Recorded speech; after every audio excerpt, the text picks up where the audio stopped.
नमस्कार, आप सभी का स्वागत है हमारे YouTube चैनल पे। दोस्तों आज जीएस का लेक्चर नंबर 7 है। 6 लेक्चर हम करा चुके हैं। अगर आपने नहीं देखा है तो प्लीज़ आप प्लेलिस्ट को विजिट कर लें और वहाँ से देख लें, ठीक है। और वैसे ये जो स्पेशल हमारा चल रहा है CHSL के लिए, अगर आप कोई भी वनडे एग्ज़ाम की तैयारी कर रहे हैं, चाहे SSC का हो, रेलवे का हो, लेखपाल का हो, यूपी पेट का हो, ठीक है, वो सभी के लिए ये कारगर होने वाला है, ठीक है। तो आज का जो टॉपिक है उसमें हम इंडियन पॉलिटी के क्वेश्चंस की बात करेंगे जो प्रीवियस ईयर में पूछे गए हैं। तो क्वेश्चन नंबर 1 पे आते हैं। भारत की संविधान सभा की अंतिम बैठक की सही तिथि बताइए। तो सही तिथि थी 26 जनवरी 1950, ठीक है। तो डेट इंपॉर्टेंट है। किस अधिनियम के द्वारा अंग्रेजों ने भारत में सर्वप्रथम निर्वाचन प्रणाली की शुरुआत की थी। तो भारतीय परिषद अधिनियम 1892। भारत के संविधान के किस भाग में हम नागरिकता से संबंधित प्रावधानों को पाते हैं। तो भाग 2 में नागरिकता है। भारतीय संविधान में भारत की आधिकारिक भाषा में जुड़े प्रावधानों में संसद संशोधन कर सकती है अपने सदस्यों के साधारण बहुमत द्वारा, ठीक है। ये भी इंपॉर्टेंट क्वेश्चन है, यूपी पीसीएस प्री 2018 में पूछा गया है। तो भारतीय संविधान में यहाँ पे जो संशोधन की बात कर रहा है, किसमें कर रहा है, भारतीय संविधान में भारत की आधिकारिक भाषा में जुड़े प्रावधानों में संसद संशोधन कर सकती है अपने सदस्यों के साधारण बहुमत से। अगर साधारण बहुमत है तो संशोधन किया जा सकता है। बिना अनुमति के कितने दिन संसद से अनुपस्थिति रहने पर किसी सांसद को अयोग्य घोषित किया जा सकता है। अगर वो 60 दिन तक का नहीं आता है संसद में तो उसको अयोग्य घोषित किया जा सकता है। सर्वप्रथम संसदात्मक सरकार किस देश में आरंभ की गई थी। तो ग्रेट ब्रिटेन में, यानी कि यूके में। किसके संबंध में राज्यसभा का अनन्य अधिकार है, ठीक है। ये क्वेश्चन को पूछा जाता है। तो इसको जो सबसे ज़्यादा पावर मिला है वो नई अखिल भारतीय सेवा के सृजन के लिए वो संतुष्टि दे सकता है, ठीक है। ये इंपॉर्टेंट क्वेश्चन है, ये बार बार पूछा भी जाता है, ठीक। तो नई अखिल भारतीय सेवा के सृजन हेतु, ठीक, संतुष्टि करना ये इसका अधिकार है। किसे भंग नहीं किया जा सकता पर समाप्त किया जा सकता है। तो विधान परिषद।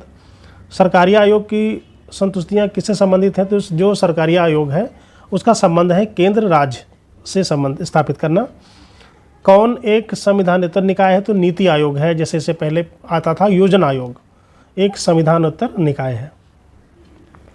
भारतीय न्यायिक व्यवस्था में जब जनहित याचिका को शामिल किया गया उस समय भारत के प्रमुख न्यायाधीश कौन थे। तो कौन थे, PN भगवती, ठीक है। ये वेरी इंपॉर्टेंट क्वेश्चन है, यूपी पीसीएस मेंस में 2018 में पूछा गया है।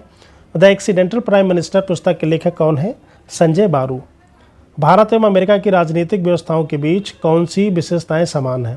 तो राष्ट्रपति के पास पॉकेट वीटो की शक्ति है।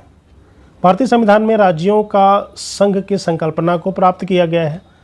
तो ब्रिटिश नॉर्थ अमेरिका अधिनियम 1867 के तहत। भारतीय संविधान में किस अनुच्छेद के द्वारा अस्पृश्यता की समाप्ति की व्यवस्था की गई है। तो अनुच्छेद 17 में की गई है। सहकारी सोसाइटी से संबंधित प्रावधान का वर्णन भाग 9 ख में किया गया है, वेरी इंपॉर्टेंट है।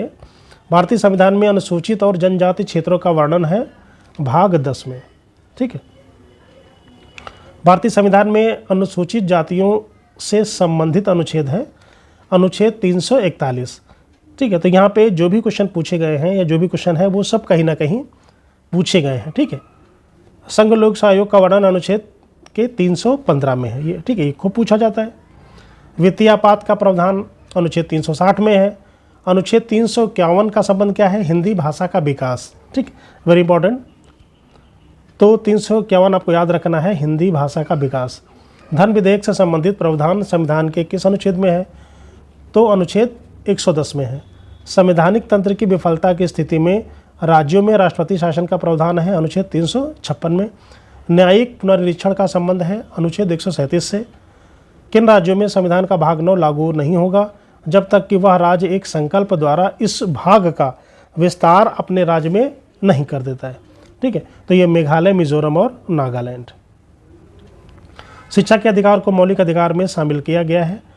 तो ये है अनुच्छेद 21 का 86वां संशोधन जो 2002 में हुआ था, ठीक। कभी ये पूछ लेता है कि जो 86वां जो संविधान संशोधन है ये क्या है। कभी ये पूछ लेता है ये कब हुआ था। तो ये 2002 में हुआ था। अनुच्छेद 21A। 73वां और 74वां संविधान संशोधन का संबंध क्या है। जो 73वां है वो है हमारा ग्राम पंचायत से संबंधित। ठीक है। और जो 74वां है वो है नगर पंचायत से संबंधित। ठीक, वेरी इंपॉर्टेंट, ये पूछे जाते हैं। भारतीय संविधान में 28वें संविधान 2003 द्वारा शामिल किया गया है। क्या शामिल किया गया था? अनुच्छेद 268 का, यानी सेवा कर, यानी सर्विस टैक्स। भारतीय संविधान के अंतर्गत 11वीं अनुसूची में शामिल है पंचायतों की शक्तियाँ, ठीक है, और प्राधिकार और उत्तरदायित्व।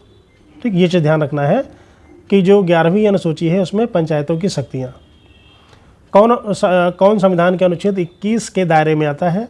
प्राण एवं दैहिक स्वतंत्रता का संरक्षण। Very important. संविधान सभा में भारतीय संविधान का तृतीय वाचन कब प्रारंभ हुआ था? वो हुआ था 17 नवंबर 1949 को हुआ था। भारतीय संविधान की व्याख्या करने वाला अंतिम प्राधिकारी कौन है? यह है उच्चतम न्यायालय।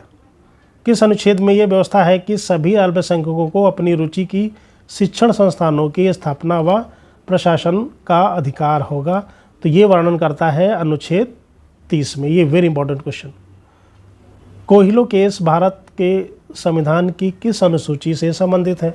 तो ये 9वीं अनुसूची से संबंधित है। भारतीय संविधान के 17वें संशोधन द्वारा भारत के राष्ट्रपति चुनाव में जिन 2 केंद्र शासित प्रदेशों को भाग लेने का अधिकार दिया गया है, तो कौन कौन से हैं वो? दिल्ली और पुदुचेरी। संघीय क्षेत्रों को प्रतिनिधित्व प्राप्त है, कहाँ से प्राप्त है? संसद के दोनों सदस्यों से। तो दोस्तों, आशा करता हूँ कि वीडियो अच्छा लगा होगा। प्लीज़ लाइक, शेयर और सब्सक्राइब जरूर करें। Thank you very much.